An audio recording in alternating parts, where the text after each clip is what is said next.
Olá, investidores! Quero fugir da poupança. Como eu faço? Poupança, pessoal. Poupança já era.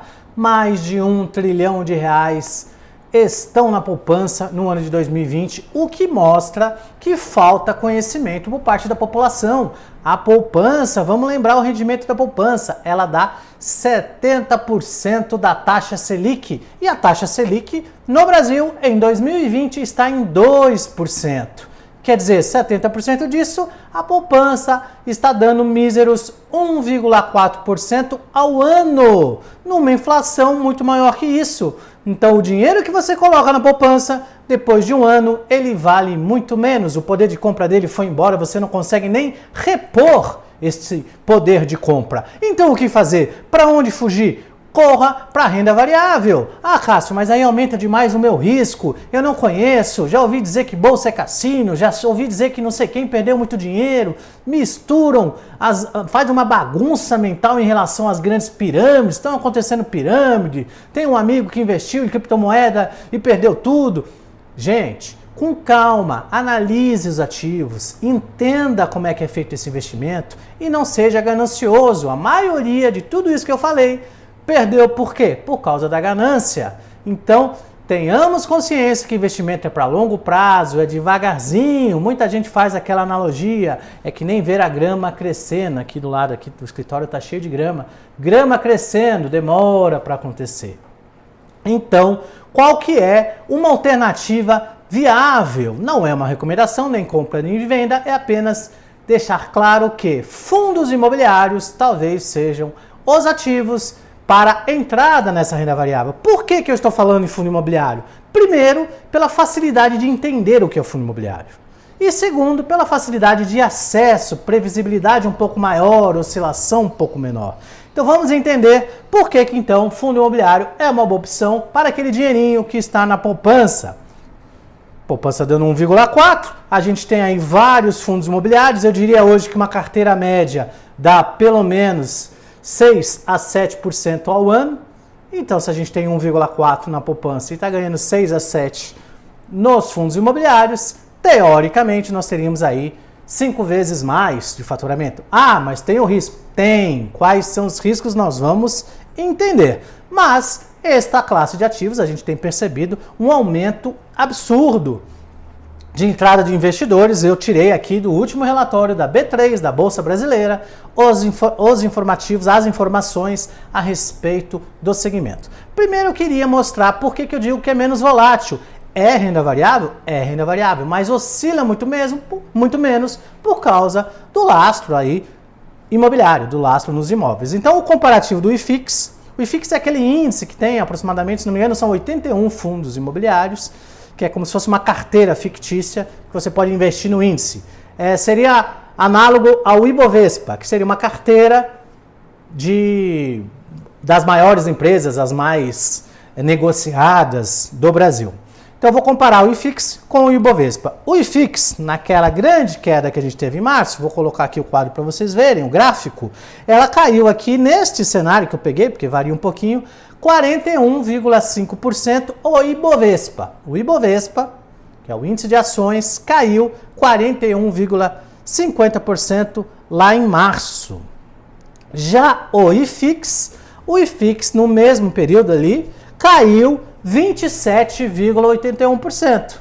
Isso equivale aí a 33% aproximadamente a menos. Então o índice de fundos imobiliários sofreu, mas sofreu 1/3 a menos. Sofreu menos, oscilou menos justamente por causa do tipo de ativo. Vamos lembrar então o que é o fundo imobiliário. O fundo imobiliário, ele é um grupo de pessoas, né? Eu vou imaginar aqui que seria assim, um grupo de pessoas que se unem, juntam o seu dinheiro para fazer aporte em grandes imóveis, em grandes empreendimentos. E para isso eles contratam um intermediário, que seria o gestor, que vai comprar aqueles imóveis, vai locar aqueles imóveis, vai receber aqueles aluguéis e vai repassar para os seus acionistas.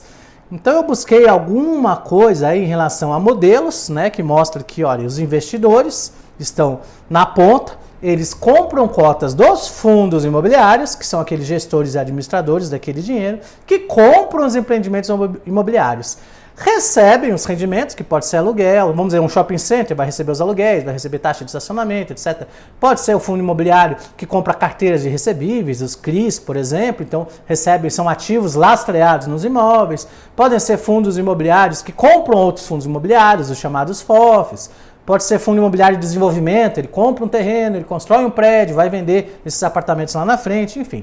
Os rendimentos lastreados em imóveis. Recebe esses rendimentos, paga os seus custos e repassa para os investidores. Lembrando que no Brasil, fundos imobiliários têm que repassar no mínimo 95% dos seus rendimentos semestralmente. A maioria o faz mensalmente. Como que o fundo imobiliário consegue mais dinheiro? Fazendo novas subscrições, lançando mais cotas para a gente entrar e correr para adquirir mais cotas, para melhorar o nosso fluxo mensal e também dar dinheiro para que esse fundo imobiliário compre novos ativos. Vamos falar um pouquinho das vantagens e dos riscos. Vantagens, não é preciso desembolsar muito dinheiro. Para você comprar um fundo imobiliário, a gente tem aí, o pessoal que me acompanha gosta muito de um fundo, até que meu filho de 10 anos investe todo mês, que é o MXRF, é o Maxi Renda, é um grupo da XP, que por R$10 em alguma coisa, perto de R$10,20, você já consegue participar desse fundo e obter aí parte dos rendimentos deste mix de imóveis. São muitos imóveis. No caso do MXRF, ele tem bastante carteira de recebíveis, né, fundos de papel que a gente chama. Ele tem tem parte em desenvolvimento, então ele constrói os prédios e participa da venda desses apartamentos, tem também participação um pouco de fundos, etc. Então, a partir aí de R$10 você consegue, mas um preço médio de mercado seria R$100. Com R$100 você já fica exposto a vários imóveis. E você tem então acesso muito facilitado, porque é um valor baixo, e também a imóveis gigantes, imóveis que você não teria acesso como pessoa física. Comprar uma laje de escritórios na Berrini, em São Paulo, na Avenida Paulista, ou comprar um shopping center, comprar um grande galpão logístico, a gente não tem acesso a isso. Através do fundo eu tenho. É possível aplicar em diversos imóveis, então ao mesmo tempo eu consigo diversificar.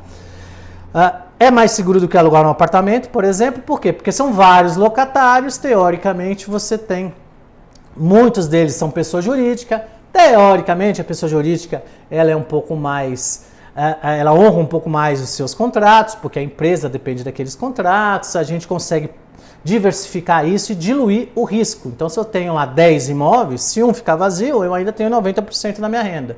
Já quando eu invisto num imóvel tradicional, se eu tenho vacância ali, aquele cliente sai, eu fico com 100% de vacância. Os rendimentos dos fundos imobiliários são livres de imposto. Já os aluguéis, a gente tem que pagar os impostos. A liquidez, para eu sair do ativo, eu consigo sair muito rápido. Se eu tenho uma casa que eu investi R$200 mil, se eu precisar de R$10 mil, eu não consigo vender parte da casa. Já no fundo imobiliário, eu vendo lá 10, 20, 30 cotas deste fundo. Em 2 dias, este fundo me paga, eu recebo, né, a venda desse fundo pela corretora e consigo fazer essa liquidez. Riscos. Talvez riscos aí a gente tem contratos de grandes galpões, que às vezes se vence para eu relocar um galpão, pode ser mais difícil, dependendo do fundo imobiliário. Imagina eu ser dono de um hospital e sai aquele locatário, eu tenho que alugar de novo para quem? Tem que ser um outro hospital, então eu posso ter uma dificuldade quanto a isso.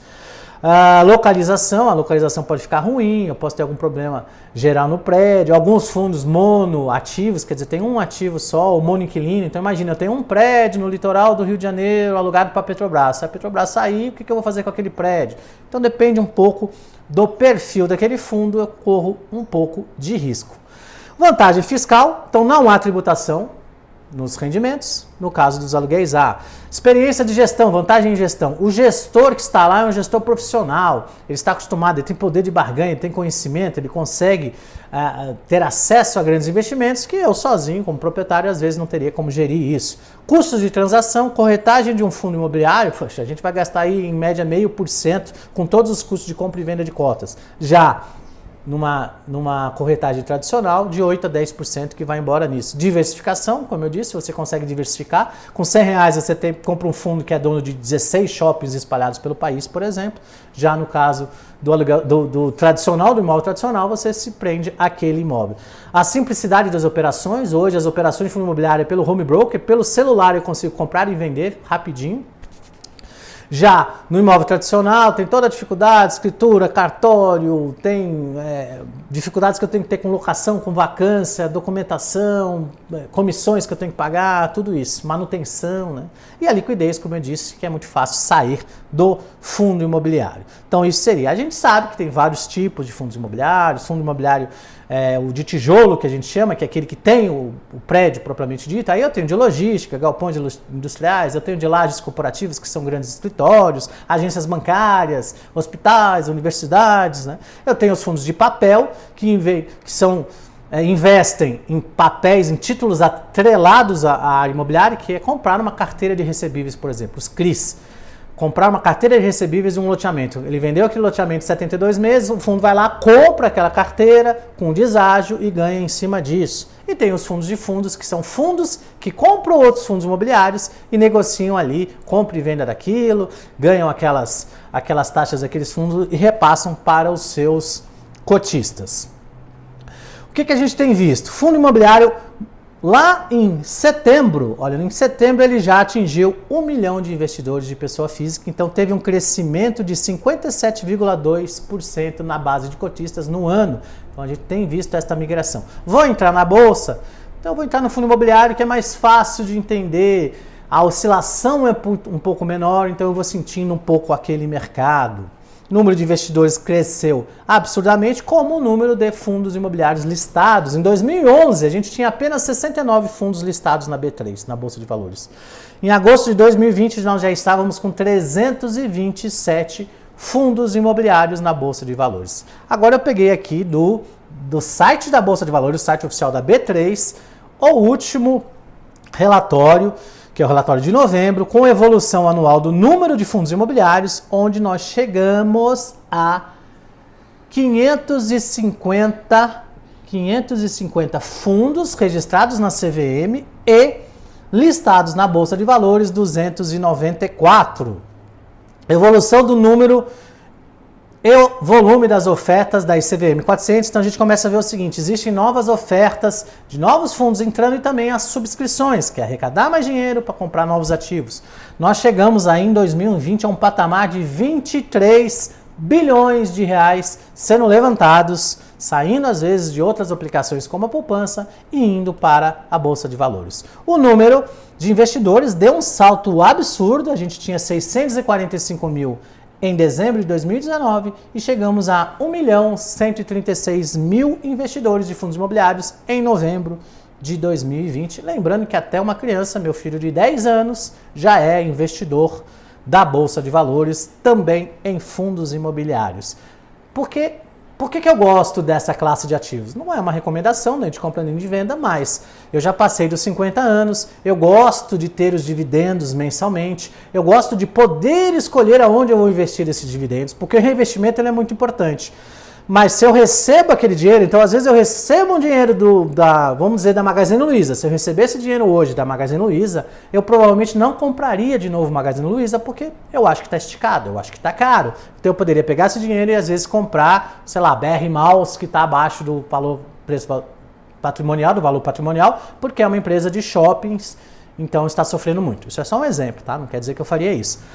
Então, quando eu recebo aquele dividendo, eu consigo olhar para a minha carteira e ver aonde que eu tenho melhores oportunidades. Então, eu posso tirar um dinheiro, de repente, num dividendo do fundo imobiliário e investir naquele momento numa ação da Eletrobras, porque ela está descontada. Depois, eu posso ganhar um dividendo do Bradesco e investir num outro fundo imobiliário, porque está numa subscrição. Eu gosto de ter o poder de manusear o meu dinheiro. Estou dizendo isso em relação àquelas empresas de crescimento. Por exemplo, a própria Magazine Luiza, como eu disse, praticamente não dá dividendos. Banco Inter, praticamente não dá dividendos. Tá, sua valorização na cota, seu ganho de capital é muito bom, mas se eu não usufruir, se eu não realizar, se eu não vender essas ações, eu não aproveito desse lucro. A gente percebe isso muito com aquelas empresas que chegaram lá em cima e às vezes caíram e aquele acionista minoritário não aproveitou o ônus, pagou o ônus de estar em baixa e não aproveitou o bônus de estar em cima. É apenas uma reflexão. O ideal é mesclar, né? Empresas de crescimento com empresas de dividendos. Então, o número de investidores por tipo de investidor, agora de novembro de 2020, 1.130.722 investidores, sendo que a gente tem uma grande maioria de investidores pessoa física. Isso é muito legal. Vou botar aqui o gráfico de pizza que mostra a participação na posição em custódia, onde 74,9% são pessoas físicas, pessoas comuns como nós. 19,7% os investidores institucionais. Peguei apenas como referência a variação de preço nos últimos 12 meses. Eu peguei aqui alguns fundos imobiliários, apenas os que passaram de 20% de rendimento ao ano. A taxa Selic está em 2%. 20% representa 10 vezes. Então, estes fundos deram 10 vezes mais rentabilidade do que a taxa Selic. Vamos lá? HCTR, vocês conhecem bem esse fundo, eu falo muito dele. É um fundo que eu gosto muito por ser da minha área de atuação, da multipropriedade, ele é forte em multipropriedade. O hectare deu 37,5% de variação positiva em 12 meses. O IRDM, o Iridium, 37,2%. Aí vem GRLV, BTLG, todos eles, olha, 30,6%, 25%, 24%, 23%, 23% e 21,8%. Todos deram um rendimento bem superior à taxa Selic, que dirá a poupança. Resultado passado não é garantia de resultado futuro, mas um fundo sólido, são imóveis, são fundos de papéis recebíveis daqueles imóveis, a gente analisa aquele relatório, a gente verifica como é que está o grau de inadimplência, como é que estão pagando, quanto que está tendo de rendimento e vê dentro do meu perfil de investidor se vale a pena entrar ou não neste ativo de fundos imobiliários. Este gráfico grande, ele pega uma comparação de evolução da cotação do IFIX, que é o índice de fundos imobiliários, com o Ibovespa e o IMOB. Vocês podem reparar aqui, principalmente o IFIX e o Ibovespa, que é que nos mais interessa, o IFIX ele tem muito menos oscilação a longo prazo, ele faz muito menos aquele eletrocardiograma que o Ibovespa. E ele teve uma queda bem menor aqui em março, vocês podem ver que a queda do Ibovespa, que é o azul claro, foi maior que a queda do índice de fundos imobiliários, ainda está abaixo do que já esteve pré-pandemia. Então eu acredito que para a entrada na Bolsa de Valores, uma opção a ser estudada, que talvez seja uma boa opção para o seu perfil, para começar a entender este mercado de renda variável, são os fundos de investimento imobiliário. Analise com calma, escolha dentro do seu racional, não copie carteiras, não aceite dicas. E se você gostou desse vídeo, curta esse vídeo. Se você não é assinante, assine, se inscreva. Assinante não, né? Não precisa pagar nada. Se inscreva. Se você não é inscrito, se inscreva no canal 51 Investidor. Me siga nas redes sociais, Instagram, @CassioCLV. Um grande abraço, bons investimentos e boas festas!